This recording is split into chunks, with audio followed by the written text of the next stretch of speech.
36 देखते हैं कि सोलर सेल में उपयोग किए जाने वाले पदार्थ में होता है, क्या चीज़ होता है? ये सीजियम, सिलिकॉन, टीन और टाइटेनियम। यहाँ 4 ऑप्शन दिए गए हैं। उसमें आपको पता है कि फोटो इलेक्ट्रिक इफेक्ट के अंदर, सोलर सिस्टम के अंदर, सोलर सेल के अंदर जो है आपका सीजियम, पोटेशियम यूज किया जाता है। पोटेशियम ऑप्शन में नहीं है, सीजियम आंसर होगा इसका।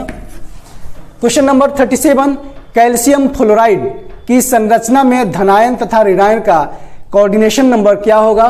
तो धनायन कैल्शियम फ्लोराइड का फॉर्मूला CaF2।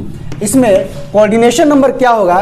कैल्शियम का कोऑर्डिनेशन नंबर 8 और फ्लोरीन का कोऑर्डिनेशन नंबर 4 होता है। ठीक है ना। इससे पहले वीडियो लेक्चर के अंदर सॉलिड स्टेट के अंदर रिवीजन क्लास में हम जो है दे चुके हैं इसका कोऑर्डिनेशन नंबर। यहाँ से एक क्वेश्चन बहुत बार पूछा जा चुका है कि सोडियम क्लोराइड में कोऑर्डिनेशन नंबर क्या होगा, या जो है सीजियम क्लोराइड में कोऑर्डिनेशन नंबर क्या होगा, या Na2O पेरोक्साइड टाइप में जो है क्या होगा। ये सब में कोऑर्डिनेशन नंबर आपको बताया जा चुका है कि सोडियम क्लोराइड में जो है 6 होगा कोऑर्डिनेशन नंबर, 8 कोऑर्डिनेशन नंबर होगा, 4 कोऑर्डिनेशन होगा सोडियम का, और 8 जो है कोऑर्डिनेशन होगा ऑक्सीजन का।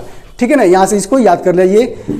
उसके बाद जो है क्वेश्चन नंबर, इसमें ऑप्शन में जो है 4 और 8 कैल्शियम फ्लोराइड में, कैल्शियम फ्लोराइड में कितना हो गया? 4, इसका 8 हो गया और इसका 4 हो गया। ऑप्शन में देखिए 8 और 4 दिया हुआ है। क्वेश्चन नंबर 38, कौन अणु संख्या का गुणधर्म है? गुणधर्म नहीं है। यह भी क्वेश्चन जो है हम लोग पहले जो है कर चुके हैं प्रीवियस लेक्चर के अंदर, सेट 1 के अंदर किए हुए हैं इसके क्वेश्चन। और इस पर क्वेश्चन हर साल एक क्वेश्चन जो है देता है कि कौन जो है अणु संख्या गुणधर्म है या नहीं है, इस पर क्वेश्चन पूछा जाता है। आपको पता है कि ये 5 नंबर में भी क्वेश्चन पूछा जाता है कि अणु संख्या गुणधर्म किसे कहते हैं और वह कितने प्रकार के होते हैं। ठीक है ना। तो 5 नंबर में ये क्वेश्चन पूछा जाता है। याद कर जाइए इस क्वेश्चन को। अणु का संख्या गुणधर्म जो है विलियन का वह गुण जो सोलूट के संख्या पर निर्भर करता है, सोलवेंट के संख्या और प्रकृति पर निर्भर नहीं करता है, उसे क्या कहते हैं? अणु संख्या गुणधर्म कहते हैं। और वह 4 प्रकार के होते हैं: relative lowering of vapour pressure, elevation in boiling point, depression in freezing point और ऑस्मोटिक प्रेशर। ये 4 होते हैं और सबके बारे में आप लोग जो है इसका फॉर्मूला लिखेंगे और उसको बताएंगे।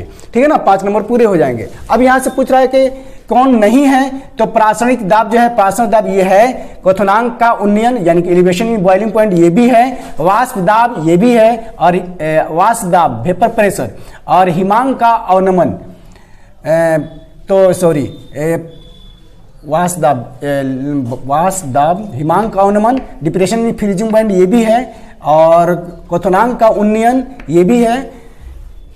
एक ऑप्शन वाष्प दाब, वेपर प्रेशर, ये वेपर प्रेशर नहीं होगा। ठीक है ना। ये वेपर प्रेशर नहीं है, अणु संख्या गुणधर्म ये नहीं है, इसलिए यहाँ पर ये ऑप्शन आप लोग लगा लेंगे। प्रासंगिक दाब है, प्रासंगिक दाब, ऑस्मोटिक प्रेशर है ये, और चौथा नंबर जो है हिमांक का अवनमन, ये तीनों के तीनों जो है ये अणु संख्या गुणधर्म है, लेकिन वाष्प दाब जो है अणु संख्या गुणधर्म नहीं है। यहाँ ऑप्शन बदल सकता है, कुछ भी दे सकता है। क्वेश्चन नंबर 39, एक घोल जिसमें 6 ग्राम यूरिया 90 ग्राम जल में उपस्थित है, तो उसका वाष्प में आपेक्षित अवनमन यानी relative lowering of vapour pressure, relative lowering of vapour pressure जो क्या होगा? आप जानते हैं कि relative lowering of vapour pressure सोलूट के मोल फ्रैक्शन पर निर्भर करता है, सोलूट के मोल फ्रैक्शन पर निर्भर करता है। इसके लिए फॉर्मूला आप जो जानते हैं, PS0 minus PS not equal to X2, और X2 क्या है? Mole fraction of the solute है। तो mole fraction of the solute के लिए आप लिखते हैं कि number of mole of solute by number of mole of solute plus number of mole of solvent, total mole of solution. और यहाँ पर ये टर्म जो है हम निगलेक्ट कर लेते हैं। अब वैसे कंडीशंस में N1 क्या होगा? यहाँ इसे नंबर ऑफ मोल जो है क्या लिखते हैं? वेट बाई मोलिकुलर वेट लिखते हैं। इसी तरह से जो है इसके नंबर ऑफ मोल क्या हो जाएगा? वेट बाई मोलिकुलर वेट जो है लिखेंगे आप। ठीक है। इस पर अब जो है क्या करेंगे? इसका वैल्यू रखेंगे। कितना वैल्यू दिया हुआ है? 6 ग्राम यूरिया है, 90 ग्राम जो है जल है। 6 ग्राम यूरिया यानी कि W2 6 ग्राम हो जाएगा, और 90 ग्राम मोलिकुलर मास जो है, अच्छे इसका यूरिया का मोलिकुलर मास हो जाएगा 60, और वेट जो है आप वाटर है, वाटर का वेट जो है 90 ग्राम दिया हुआ है, और यहाँ पर W1, यहाँ पर M1 जो है मोलिकुलर मास जो है पूछ रहा है, मोलिकुलर मास आपका वाटर का 18 हो जाएगा, मोलिकुलर मास 18 हो जाएगा, और यहाँ W1 और इसका 6 ग्राम यूरिया 90 ग्राम जल में, 90 ग्राम जल यानी कि वेट जो है दिया है आपका 90 ग्राम, नेट वेट दिया है 90 ग्राम जल में उपस्थित वाष्प दाब क्या होगा, तो यहाँ पर 90 यहाँ पर जो है 18 रखेंगे। मोलिकुलर वेट जो है वाटर का टोटल को कैलकुलेट करेंगे 5 और जो है 6/300 इसको भी काट लेंगे हम, तो 6 5 30 50 1/50 और इसको जो है हम डिवाइड करेंगे। डिवाइड करने के बाद जो है कितना हो जाएगा 1/50 2 के करीब में आएगा, तो 0 पॉइंट कितना आ रहा है इसका कैलकुलेट कीजिए, तो 6 10 और 13 1/50 को कैलकुलेट करिएगा, जो ऑप्शन आएगा आपको इस फॉर्मूला पर प्राप्त हो जाएगा। ठीक है तो ये आपका फॉर्मूला जो है 1/50 इक्वल टू हो जाएगा 0.02। तो ऑप्शन देख लीजिए 0.02 यहाँ दिया हुआ है। ठीक है, अब ये कभी कभी ये भी क्वेश्चन पूछा जाता है कि रिलेटिव ऑफ वेपर प्रेशर जो है, relative lowering of vapour pressure जो है किस पर निर्भर करता है, तो ये सोल्यूट के नंबर ऑफ सोल्यूट के जो है मोल पर जो है निर्भर करता है या सोल्यूट के संख्या पर निर्भर करता है। ये भी एक कोलिगेटिव प्रॉपर्टी है। अब क्वेश्चन नंबर 40 में देखते हैं कि कौन जो है लेंथेनाइड अणुचुंबकीय है, तो अणुचुंबकीय के लिए यहाँ पर जो है यूटेरियम जो है +2 ये अणुचुंबकीय, इसका इलेक्ट्रॉनिक कॉन्फ़िगरेशन करेंगे और उसके जो है इलेक्ट्रॉन को भरेंगे, वहाँ पे पता चल जाएगा। फिर ये क्वेश्चन नहीं पूछा जाएगा, ये पूछा जाएगा कि लेंथेनाइड के अंदर, ये क्वेश्चन जो है इतना इंपॉर्टेंट नजर नहीं आ रहा है, ये पूछा जाएगा कि लेंथेनाइड का जो है सबसे स्टेबल ऑक्सीडेशन स्टेट जो है कितना होगा, तो +3 ऑक्सीडेशन स्टेट जो है इसका सबसे स्टेबल होता है, ये चीज़ याद रखिएगा आप। ठीक है, उसके बाद जो हम काम करते हैं 41 विशिष्ट चालकता में इकाई है। विशिष्ट चालकता का इकाई क्या होगा, विशिष्ट चालकता स्पेसिफिक कंडक्टेंस। स्पेसिफिक कंडक्टेंस अगर हम लेते हैं तो स्पेसिफिक रेसिस्टेंस के बराबर, यानी कि 1/स्पेसिफिक रेसिस्टेंस। और ये जो फॉर्मूला होता है, ये रेसिस्टेंस बराबर होता है R बराबर होता है ρ L/A, और यहाँ से हम ρ ले लेते हैं, ρ बराबर हो जाएगा RA/L। ये स्पेसिफिक आपका रेसिस्टेंस हो गया, R ओम हो गया, और ये जो है area of cross section metre या सेंटीमीटर जो भी रखना चाहें रख सकते हैं, सेंटीमीटर का स्क्वायर, और L जो है सेंटीमीटर है, यहाँ पर रखेंगे क्योंकि ऑप्शन जो है सेंटीमीटर में दिया है, इससे ये कैंसिल हो गया। ये ρ का मतलब हो गया ओम सेंटीमीटर। अब इसको जो है C बराबर क्या हो जाएगा 1/ρ, तो लिखेंगे 1/ओम और सेंटीमीटर बराबर हो जाएगा ओम इनवर्स और सेंटीमीटर इनवर्स हो जाएगा। तो देख लीजिए ओम इनवर्स और सेंटीमीटर इनवर्स कौन दिया हुआ है, ये आपका आंसर जो है सेकंड जो है दिया हुआ है। अब हम लोग बात करते हैं क्वेश्चन नंबर 42 में, कौन जलीय माध्यम में रंगीन घोल बनाता है। रंगीन घोल के लिए पैरामैग्नेटिक कैरेक्टर होना जरूरी है। अब इसमें सबसे पहले हम इलेक्ट्रॉनिक कॉन्फ़िगरेशन करेंगे कि वेनेडियम जो है दिया है +3 में, और क्या दिया है, क्रोमियम दिया है +3 में, टाइटेनियम दिया है +3 में, और स्कैंडियम दिया हुआ है +3 में।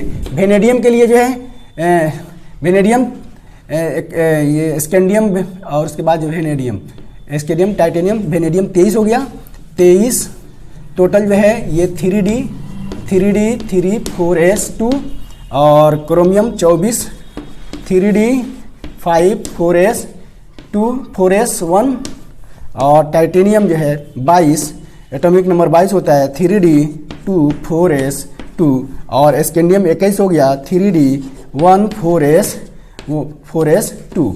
अब इसमें जो है 3 पॉजिटिव है, तो 3 इलेक्ट्रॉन यहाँ से निकाल लीजिए, 3 इलेक्ट्रॉन निकल जाएगा, तो यहाँ कितना बचेगा, 2 इलेक्ट्रॉन बचेगा। अब 2 इलेक्ट्रॉन को इसमें हम डालते हैं डी ऑर्बिटल के अंदर। डी ऑर्बिटल में डालने के बाद जो है 2 अनपेयर्ड नजर आते हैं। 2 अनपेयर्ड है, पैरामैग्नेटिक होगा, पारा होगा, और साथ साथ जो है कलर्ड होगा। क्या होगा, कलर्ड होगा। यहाँ हम देखते हैं क्रोमियम के केसेज में 3 पॉजिटिव है, 3 इलेक्ट्रॉन यहाँ से निकालते हैं, 1 और 2 यहाँ से निकलेंगे, तो 2 यहाँ से निकलेंगे, 3 बचेगा, 3D बनेगा। 3D बनेगा तो क्या हो जाएगा, ये भी 3 इलेक्ट्रॉन को हम भरेंगे डी ऑर्बिटल के अंदर, तो ये भी जो है पारा होगा और कलर्ड होगा, रंगीन होगा। ठीक है, अब यहाँ टाइटेनियम के केसेज में डालते हैं, +3 दिया हुआ है, 2 इलेक्ट्रॉन यहाँ से निकालेंगे और 1 इलेक्ट्रॉन यहाँ से निकालेंगे, ये भी क्या होगा, आपका पारा होगा, कलर्ड होगा, 1 इलेक्ट्रॉन इसमें डाल देंगे। अब यहाँ देखते हैं स्कैंडियम के केसेज में +3 दिया हुआ है, तो 3 इलेक्ट्रॉन निकालेंगे, 2 यहाँ से 1 यहाँ से, तो टोटल इलेक्ट्रॉन जो है निकालने के बाद जो है क्या होगा, इसमें इलेक्ट्रॉन नहीं होगा, यानी कि ये क्या होगा, आपका डाई मैग्नेटिक होगा। डाई मैग्नेटिक होगा और कलरलेस होगा। क्या होगा? कलरलेस। तो अब जो है कलरलेस देख लीजिए, आपका कौन जलीय माध्यम में रंगीन घोल बनाता है? रंगहीन रंगहीन रंगहीन रंगहीन रंगहीन घोल बनाता है।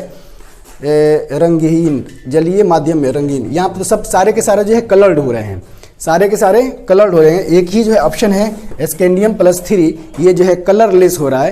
तो स्कैंडियम का आंसर यहाँ पर रंगहीन में लगा लीजिए, ठीक है। और बाकी सारे के सारे क्या हैं? वो कलर्ड हैं। अब उसके बाद जो है हम लोग क्वेश्चन करते हैं। अगर इसी क्वेश्चन में पूछा जाता है कि पैरामैग्नेटिक कौन सा है, डाईमैग्नेटिक कौन सा है, तो आप वहाँ से इसी आधार पर करेंगे।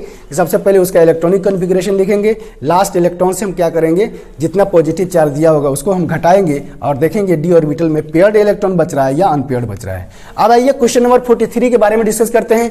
5% केन शुगर है। केन शुगर का एटॉमिक मास होता है 342 और एक्स के 1% घोल के साथ, एक्स के यानी एक्स कोई सोल्यूट है, उसका 1% लिया गया है, उसका 1% जो है आइसोटोनिक है, तो उसका अणु भार क्या होगा, यानी मोलिकुलर मास जो है क्या होगा। इस कंडीशन में दो पार्ट में हम बांटते हैं इसको। जो है 5% लिया हुआ है क्या चीज? कैन शुगर, कैन शुगर, और ये 1% लिया हुआ है, ठीक है ना। आइसोटोनिक के लिए कंडीशन ये है कि दोनों का ऑस्मोटिक प्रेशर जो है दोनों का सेम होना चाहिए। तो एक फार्मूला होता है ऑस्मोटिक प्रेशर का, पाई = MRT। MRT, M मतलब हो गया weight by molecular weight into volume और RT। यहाँ पर भी इसका देख लेंगे कि पाई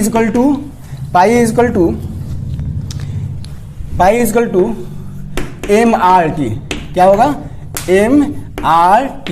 यहाँ पर भी M का वैल्यू जो है लिखेंगे हम W/M इंटू VRT। अब देखिए जरा कि हमारा ऑप्शन में क्या दिया हुआ है कि 5% कैन शुगर दिया है, तो वेट जो है 5 ग्राम हो जाएगा, और मोलिकुलर वेट जो है कैन शुगर का होता है 342। ये RT और V ये दोनों टर्म जो है यहाँ से और यहाँ से हम क्या करते हैं, निगलेक्ट कर लेते हैं, ठीक है ना।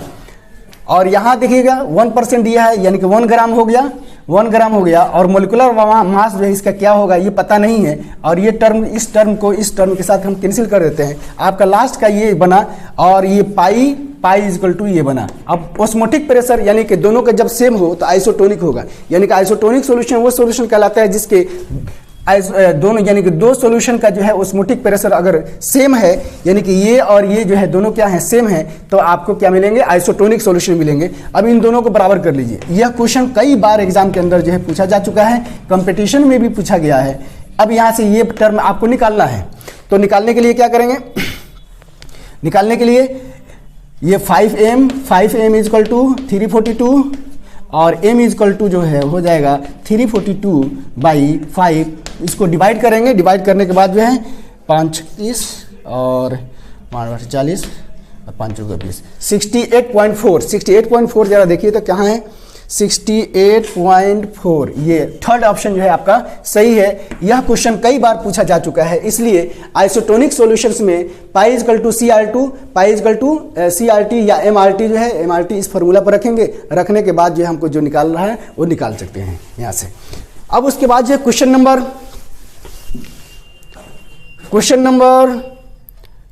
44 आइसोटोनिक सॉल्यूशंस का बराबर होता है। क्या बराबर होता है? ऑस्मोटिक प्रेशर या फ्रीजिंग पॉइंट या बॉइलिंग पॉइंट, ये सभी ऑस्मोटिक प्रेशर का जो है सब कुछ बराबर होगा। ऑस्मोटिक प्रेशर आइसोटोनिक सॉल्यूशन का जो है सब कुछ बराबर होगा, ऑस्मोटिक प्रेशर भी बराबर होगा, फ्रीजिंग पॉइंट भी बराबर होगा और बॉइलिंग पॉइंट, सभी इसमें आंसर लगाएंगे।